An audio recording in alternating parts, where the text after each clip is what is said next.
Hey everyone, welcome to D Time Season 1, Episode 32. A heavy topic today, we're going to talk about racism. As an African American male, I really haven't had a lot of experience with racism. Very few, at least the overt racism. Definitely, maybe more covert racism or prejudice, but it's something that obviously, when you look at today's climate, is being spoken about more and more. When you look on the news, you read the paper, things like that, and so as a Christian, man, I know sometimes as Christians maybe we can be detached from worldly issues or topics like these. But at the same time, I think it's important to be aware or be knowledgeable because when you're unaware or, dare I say, ignorant to certain facts or certain issues, it's easy for those things to creep into your walk, your Christian walk with God, and you can find that maybe there's some prejudices that trickle in how you view other people, and they can be unintentional, but I know the Bible also says that we can sin unintentionally, and the consequences are still the same. And so I thought it'd be a great thing to talk about from a spiritual perspective on racism and how do we view it, how do we deal with it in God's church, and kind of some tips or things that can be helpful to remember when dealing with racism. I think of there's even areas in the Bible where racism was a factor. In the first century, the Jews viewed the Samaritans, people that were mixed from Jewish and mixed with other countries, nationalities. There was some racism within those relationships. So the Samaritans were looked down on, which is why a lot of the times when you see Jesus, interacting with non-Jewish people, there's such a commotion.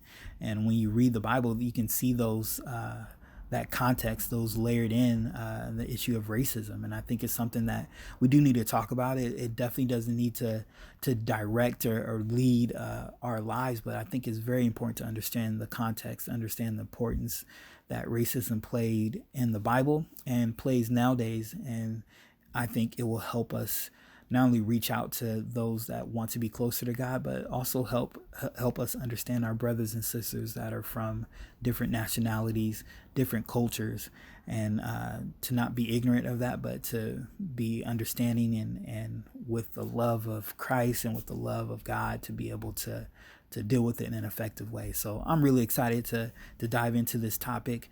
Please stick around for part two. I speak with a good friend, Nita Alphonse, who's Caribbean, and have some great insight into this area as someone of another nationality and who's dealt with this issue in and outside of God's kingdom, and has some great perspective on this. So stick around for part two. As always, if you have any thoughts or comments about this topic, please leave us a message in the comments section. Follow this podcast at D Time Podcast at Twitter and Instagram. And you can send us an email at dtimepodcast@gmail.com. So stick around for part two where we dive into racism and we'll see what we learn and come from it. All right, peace.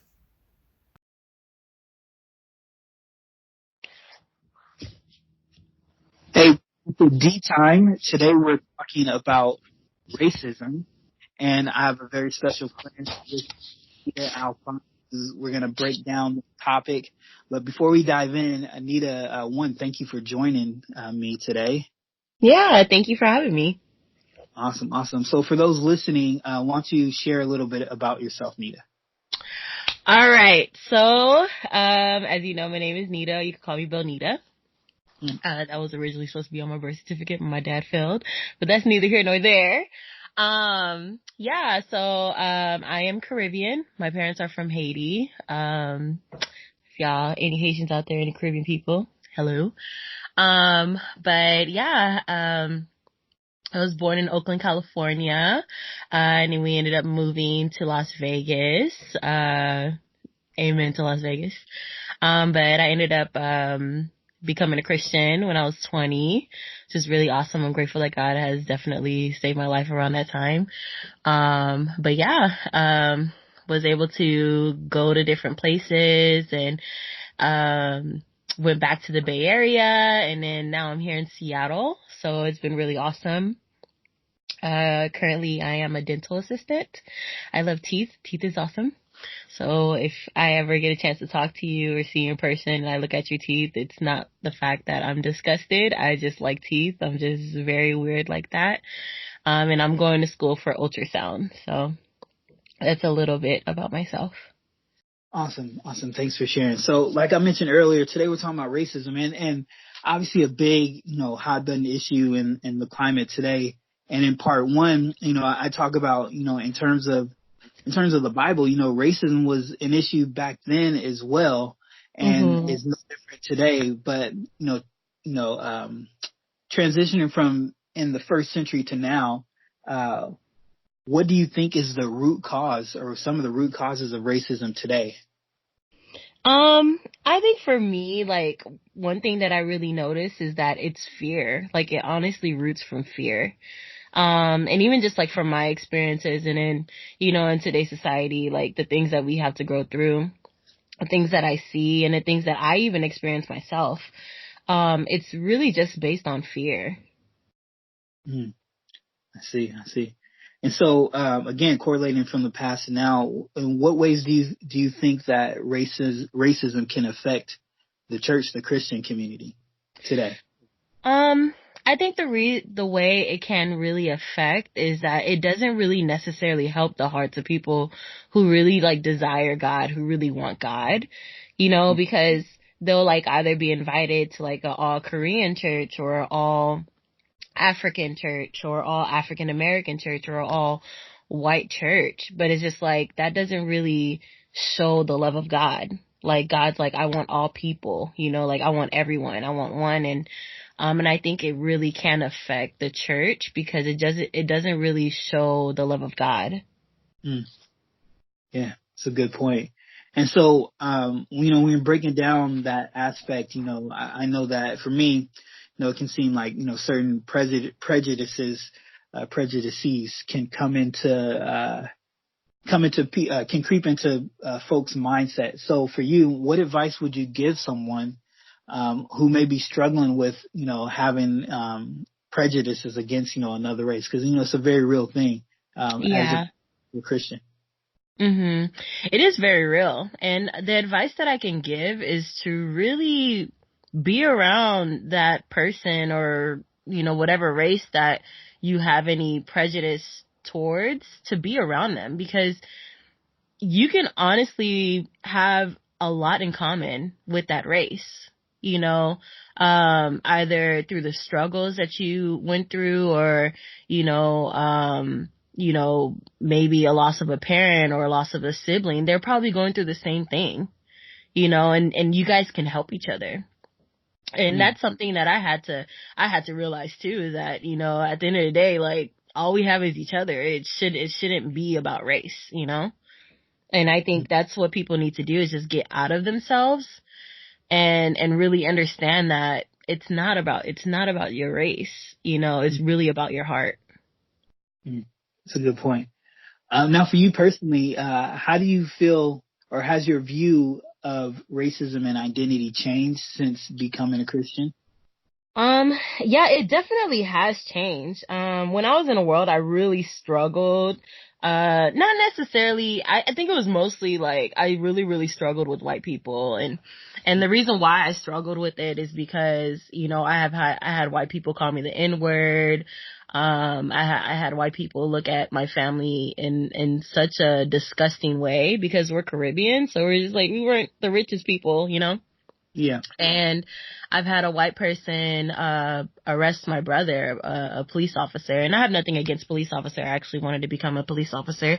I have nothing against them, but I've seen them arrest my brothers. I had another police officer, and he was a white police officer. He ended up slamming me on the table. So it's like my view towards them was just like, like these people are devils, like that was my heart in the past. Hmm. And then I had to realize, like, when I became a disciple, women who were white were studying the Bible with me. And I was so grateful because God was allowing me to see, like, these people are not devils, you know, it's just people's hearts. You know, people's hearts are wicked, and it allowed me to see, like, they're not, you know, they're not like that, you know, like, they're not what I think, you know, and it was based on fear. That's what I was thinking. And then becoming a disciple, I've been able to have the privilege of, you know, having, you know, the people who are leading the church, they're white. And I believe it's because God was helping me to see, like, these are not devils. These are the people that I have, you know, appointed to be your leaders. These are the people. And I'm grateful for that, because it has continued to help me to understand that what I was thinking towards this particular race is not true. You know, it's not coming from God, it's coming from Satan. So it just really helped me to understand that. And then also I can fall into the temptations. Like, I think, I struggle a lot, you know, cause I am a Black woman, period. Even though I'm not necessarily an African American woman, people will still look at my skin tone and be like, that's a Black woman. So I have to deal with the struggles of going to the store and being followed or being watched. But I also have to always remember it's the stereotype, you know, the fear, you know, and consistently understanding, like, hey, you know, I can't get upset. I can't become angry. It's just their hearts. So that's the thing. A good point. Now, I like to ask everyone that I sit down with the same question. For you, what's the best piece of advice that you've received? And it doesn't have to do with this topic necessarily. It can be about anything, but what's the best piece of advice someone's giving you? The best piece of advice on just anything? Yeah. I think the best piece of advice that anyone has ever given to me, I would say has been from my cousin. And, you know, I think both of them, there's a guy and a girl, they really fought to tell me to just love myself, to really love me. Cause I feel like I would always fight to love other people, but I would always tear myself down, you know, and I wouldn't love myself. I was just so critical of myself, and they told me, like, hey, you need to love yourself before you love anyone else. So I think that was the best advice that I was given from my cousins. That's awesome. Awesome. Well, Nita, thank you so much for taking the time out. For those listening, feel free to share your thoughts on racism, and particularly racism in Christianity. I know that, again, in the past, it happened in the past. And I think, and sometimes, you know, with when there's a lack of understanding, it can kind of creep into Christianity as well. So feel free in the comments to send us your thoughts, or email at dtimepodcast@gmail.com. Nita, thank you so much for taking the time out. Yeah, no problem. Thanks for having me again. Awesome.